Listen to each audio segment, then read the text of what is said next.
भाजपचे झारखंडचे खासदार निशिकांत दुबे पुन्हा एकदा ठाकरे बंधूंना त्यांनी डिवचलेले आहे। राज ठाकरेंवर टीका करताना त्यांनी विकिलीक्सची एक पोस्ट शेअर केलेली आहे। यात बिहारी विद्यार्थ्यांवर 2007 मध्ये झालेल्या हल्ल्याचा उल्लेख करण्यात आलाय। त्याचबरोबर दुबेंनी त्यांच्या पोस्टमध्ये मुंबई महानगरपालिका निवडणुकीचाही उल्लेख करत ठाकरेंवर टीका केलेली आहे। जेव्हा राज ठाकरे यांना जनतेचा पाठिंबा मिळत नाही तेव्हा ते गुंडगिरी करतात असा आरोप पोस्टमध्ये करण्यात आलाय। तर निशिकांत दुबे यांनी काय ट्विट केलेलं आहे पाहूया।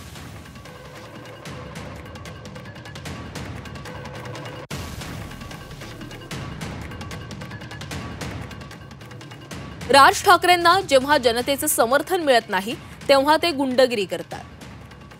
मुंबई महानगरपालिका निवडणूक हारण्याच्या भीतीने ते गुंडगिरी करतात।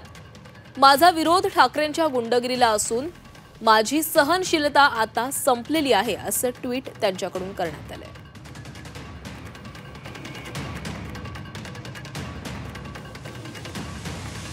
मराठी समाज आमच्यासाठी नेहमीच आदरणीय आहे। देश आपला सर्वांचा आहे। मी जिथे खासदार आहे तिथून मराठी मधुलिमे सलग 3 वेळा खासदार होते।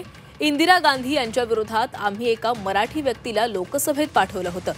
ठाकरे भानावर या, तुमच्या या लढ्याला मराठी लोकांचा लढा बनवू नका। आम्हीही मुंबईच्या विकासात योगदान दिलेलं आहे आणि देत राहू असं देखील ते म्हणालेले आहेत।